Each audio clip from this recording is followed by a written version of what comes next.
Hello friends, मेरा नाम है सैंडी और आप देख रहे हैं ज्ञान विज्ञान। दोस्तों, सेटलमेंट क्या होता है और उसका क्या प्रोसीजर है, इस पर मैंने ऑलरेडी एक वीडियो बनाया है। साथ ही मैंने इसका पार्ट 2 भी बनाया था, जिसमें मैंने कमेंट्स में पूछे गए सेटलमेंट से रिलेटेड इंपॉर्टेंट क्वेश्चंस का जवाब दिया था। इन दोनों वीडियोस के लिंक ऊपर आई बटन में और नीचे डिस्क्रिप्शन में आपको मिल जाएंगे। आज की वीडियो में हम डिटेल में कमेंट्स में पूछे गए सेटलमेंट से रिलेटेड कुछ और इंपॉर्टेंट क्वेश्चंस के बारे में जानेंगे, जिससे सेटलमेंट के संबंध में आपको और ज्यादा क्लैरिटी मिलेगी। तो दोस्तों, वीडियो को लाइक, शेयर और चैनल को सब्सक्राइब जरूर करिएगा, क्योंकि मैं ऐसे ही इंफॉर्मेटिव वीडियोस लाता रहता हूँ। तो चलिए स्टार्ट करते हैं।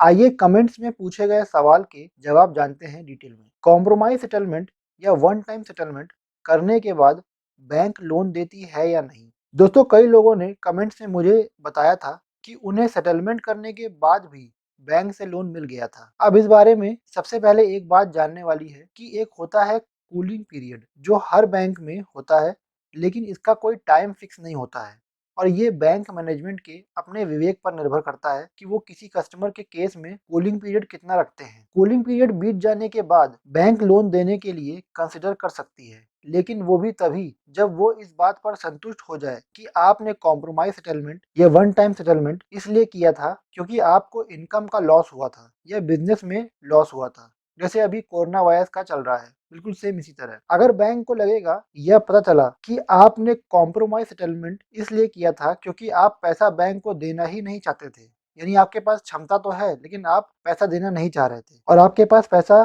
था फिर भी आपने पैसा नहीं दिया, यानी आपकी नियत में ही पैसा देना नहीं था, तो ऐसे केस में बैंक आपको लोन नहीं देगी। अब इसमें कई लोगों की ये समस्या भी होती है कि उन्होंने कॉम्प्रोमाइज सेटलमेंट में लोन बंद करवाया, लेकिन उनकी नियत में कोई खोट नहीं था और उनको नुकसान हुआ था, इसीलिए उन्होंने ऐसा करवाया। तो ऐसे केस में अगर बैंक लोन नहीं देती है तो अकाउंट होल्डर को क्या करना चाहिए? तो ऐसे केस में भी अकाउंट होल्डर बैंक मैनेजमेंट को एक एप्लीकेशन लिख के दे और उन्हें बताए कि उन्होंने अपना लोन किन कारणों से बंद करवाया था, उन्होंने किन कारणों से सेटल करवाया है। उसमें ये भी लिखे कि उनका नाम विलफुल डिफॉल्टर लिस्ट में नहीं है, साथ ही उनके ऊपर कोई फ्रॉड केस भी नहीं चल रहा है, बैंक की तरफ से या किसी भी तरफ से कहीं से भी कोई केस नहीं चल रहा है, और उनकी लोन एप्लीकेशन को बैंक कंसीडर करे। किसी के सेटलमेंट में लोन बंद करने से क्या उसके परिवार के सदस्यों को भी लोन नहीं दिया जाता है? दोस्तों, कई लोगों ने मुझसे कमेंट्स में ये सवाल पूछा था जिनको इस बात पे डाउट था कि क्या परिवार वालों को लोन नहीं मिलता है। तो ऐसे में बताना चाहूंगा कि ऐसा नहीं होता है, और अगर बैंक वाले सिर्फ इस बात के लिए लोन देने से मना करते हैं तो बैंक में इस बात के लिए एप्लीकेशन दी जा सकती है कि लोन किन कारणों से सेटल किया गया था। उसमें ये भी लिखे कि अकाउंट होल्डर का नाम विलफुल डिफॉल्टर लिस्ट में भी नहीं था, साथ ही उनके ऊपर कोई फ्रॉड केस भी नहीं चल रहा था,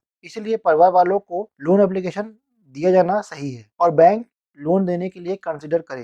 क्या कॉम्प्रोमाइज सेटलमेंट कस्टमर का राइट यानी अधिकार है? अब दोस्तों, जिस तरह से लोन लेना कस्टमर का राइट नहीं होता है, उसी तरह सेटलमेंट में लोन बंद करवाना भी कस्टमर का राइट नहीं होता है। ये कस्टमर का अधिकार कभी नहीं था। ये दोनों ही फैसिलिटीज हैं जो कस्टमर को बैंक द्वारा दी गई हैं। अगर बैंक को सही लगेगा तो ही वो लोन देगी या सेटलमेंट करेगी, नहीं तो वो नहीं करेगी। लेकिन लोन बैंक क्यों नहीं दे रही है या बैंक लोन सेटलमेंट क्यों नहीं कर रही है, इसका जवाब कस्टमर बैंक से मांग सकता है और ये जवाब बैंक कस्टमर को देती है। क्या कॉम्प्रोमाइज सेटलमेंट हर लोन में हो सकता है? कई लोगों ने कमेंट्स में मुझसे ये सवाल पूछा था, तो दोस्तों, इसका जवाब ये है कि हाँ, सेटलमेंट किसी भी लोन में किया जा सकता है, चाहे वो किसानी लोन ही क्यों ना हो। जैसे केसीसी किसानी लोन होता है तो उसमें भी सेटलमेंट किया जा सकता है। आपने अगर रिटेल लोन लिया हो, car loan, home loan, personal loan, तो उनमें भी सेटलमेंट किया जा सकता है। तो सेटलमेंट हर लोन में होता है। लोन अमाउंट कितने में सेटल हो सकता है और सेटलमेंट कैसे करवाएं? अब दोस्तों, इस कमेंट का जवाब मैंने अपने पिछले वीडियो में ही दे दिया था, लेकिन फिर भी लोग इस सवाल को कमेंट्स में पूछ रहे हैं, इसलिए मैं बता देना चाहता हूं कि लोन सेटलमेंट एक एग्रीमेंट होता है जो बोरोवर और बैंक के बीच में होता है। ये बात पहले से आप नहीं पता लगा सकते कि लोन अमाउंट कितने में सेटल होगा, और ये बात इस बात पर निर्भर करती है कि आप कितना पैसा बैंक में दे सकते हैं और बैंक कितना पैसा सेटलमेंट में लेने को तैयार है। अब दोस्तों, एग्जाम्पल के तौर पर आप ये समझ लें कि आपका एक लोन है 2 लाख रुपए का, जिसपे ब्याज लग गया है और वो अब 4 लाख रुपए का हो गया है। अब वो 4 लाख रुपए आपको अदा करने हैं। ये 4 लाख रुपए जो आपको अदा करने हैं, अब इसमें आप पहले से कैसे तय कर सकते हैं या पहले से पता नहीं लगा सकते कि आपका ये सेटलमेंट कितने में होगा? आपके पास कितना पैसा है देने के लिए मायने इस पे रखता है और बैंक उतने में मान जाता है कि नहीं, मायने इस बात पे रखता है। अगर आपके पास 4 लाख रुपए देने के लिए नहीं है, आपके पास सिर्फ 2.5 लाख रुपए है देने के लिए और बैंक को आपने अप्लाई किया, बैंक ने बताया कि हमारे पास 2.5 लाख रुपए देने के लिए है, आप लोन 2.5 लाख रुपए पे सेटल कर दें। अगर बैंक मान जाती है तो ये सेटलमेंट का अमाउंट हो गया है कि हाँ, बैंक ने मान लिया है कि हम 2.5 लाख रुपए में लोन बंद करने को तैयार हैं। इसलिए पहले से ही पता लगाना कि सेटलमेंट कितने रुपए पे होगा ये बताना बहुत मुश्किल है, क्योंकि दोनों पार्टीज को एक अमाउंट पे एग्री करना चाहिए। अब वो अमाउंट हम कैसे बता सकते हैं, वो अमाउंट पहले से कोई नहीं बता सकता। कोशिश लेकिन ये करनी चाहिए कि सेटलमेंट अगर आप चाहते हैं कि हो जाए तो कोशिश हाँ ये करनी चाहिए कि आप कम से कम उतना अमाउंट तो जुटा ही लें जितना आपका प्रिंसिपल बचा है। मान लेते हैं आपका 2 लाख का लोन था और अब आपका 4 लाख रुपए बकाया बचा है और इस 4 लाख रुपए में 1 लाख रुपए आपका प्रिंसिपल है और बाकी के 3 लाख रुपए आपका ब्याज है। अगर आप मान के चलें कि 1 लाख रुपए प्रिंसिपल है और 3 लाख रुपए आपका ब्याज है, तो अगर आपने एटलीस्ट कम से कम 1 लाख रुपए यानी जो प्रिंसिपल अमाउंट है एटलीस्ट उतना तो आप जुटा ही लें। इससे ज़्यादा जुटाते हैं तो भी अच्छी बात है, लेकिन कम से कम इतना रुपए तो जुटा ही लें जितना प्रिंसिपल है आपका, ताकि आप बैंक के सामने प्रेजेंट करेंगे तो बैंक को कुछ तो लगेगा कि हाँ, आप कुछ तो जमा कर रहे हैं। एटलीस्ट जितना आपने लिया था उतना रुपए तो आप वापस कर रहे हैं। ब्याज नहीं दे रहे हैं कोई बात नहीं, ब्याज चलो माफ करने की बैंक सोच भी सकता है, लेकिन कम से कम जो प्रिंसिपल आपने लिया है वो प्रिंसिपल का अमाउंट तो आप जुटा ही लें। तो सेटलमेंट को इफेक्टिव बनाने के लिए कम से कम प्रिंसिपल का अमाउंट जुटा लें और पहले से ही ये चीज तय नहीं हो सकती है कि लोन कितने में सेटल होगा। ये डिपेंड सिर्फ इस बात पे करता है कि आप कितना दे सकते हैं और बैंक उतना लेने को तैयार है कि नहीं।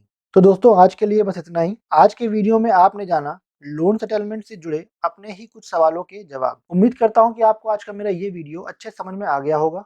अगर आपका इससे संबंधित कोई भी सवाल है तो मुझसे कमेंट करके पूछें, मैं जवाब जरूर दूंगा। और सब्सक्राइब करें मेरे चैनल ज्ञान विज्ञान को, साथ ही नोटिफिकेशन बेल आइकन को जरूर दबाइएगा और ऑल पर क्लिक कीजिएगा, क्योंकि मैं ऐसे ही इन्फॉर्मेटिव वीडियोस लाता रहता हूँ। Thanks for watching.